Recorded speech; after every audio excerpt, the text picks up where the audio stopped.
Good morning, everyone. At the ongoing UN COP16 Biodiversity Summit in Colombia, a hotly debated proposal could shape the future costs for the pharmaceutical and agricultural industries. A 1% levy on profits from products developed using genetic data, known as digital sequence information, is under consideration. This data, essential to creating many medicines and agricultural products, is currently accessed for free by large companies. Now, as negotiations enter a crucial phase, countries are divided over how much these industries should pay back to support global biodiversity. DSI, or digital sequence information, is genetic data from plants, animals, and other living things.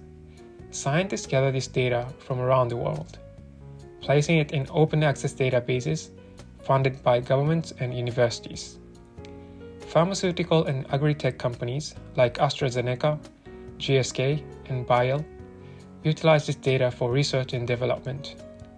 At the last COP15 summit, member nations agreed on a need to establish a multilateral fund for benefit sharing, requiring companies to contribute a portion of their revenue toward biodiversity conservation. The most controversial proposal, championed by some African nations, suggests a mandatory 1% levy on all products that use DSI. An alternative plan would require companies to contribute a smaller portion of their annual sales or profit.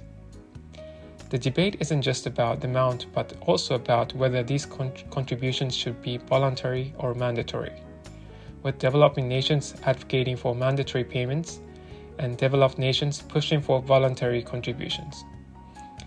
This issue highlights a large divide between developed and developing countries.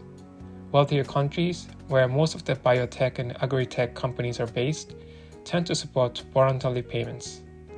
In contrast, biodiversity-rich developing countries, which are sources of much genetic material, argue that mandatory payments are essential to fairly compensate them for the use of their natural resources.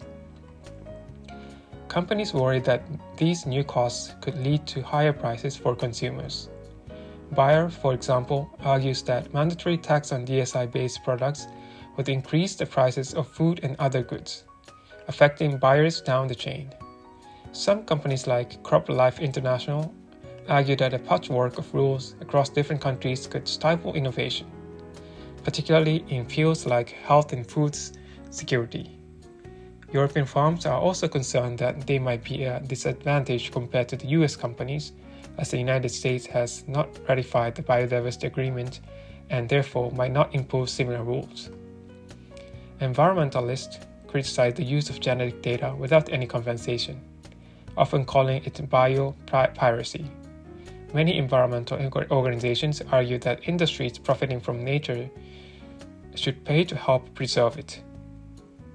Colombian Environmental Minister Susana Muhammad, president of the COP16, views the payment debate as a critical test for international cooperation.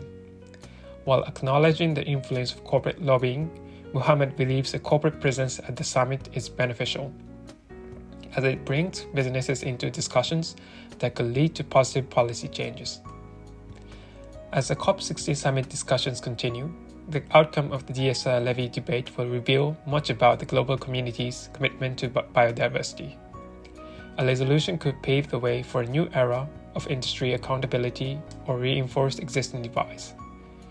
This summit may ultimately shape how we value natural resources and ensure that the benefits of genetic data are shared more equitably worldwide. Thank you for listening.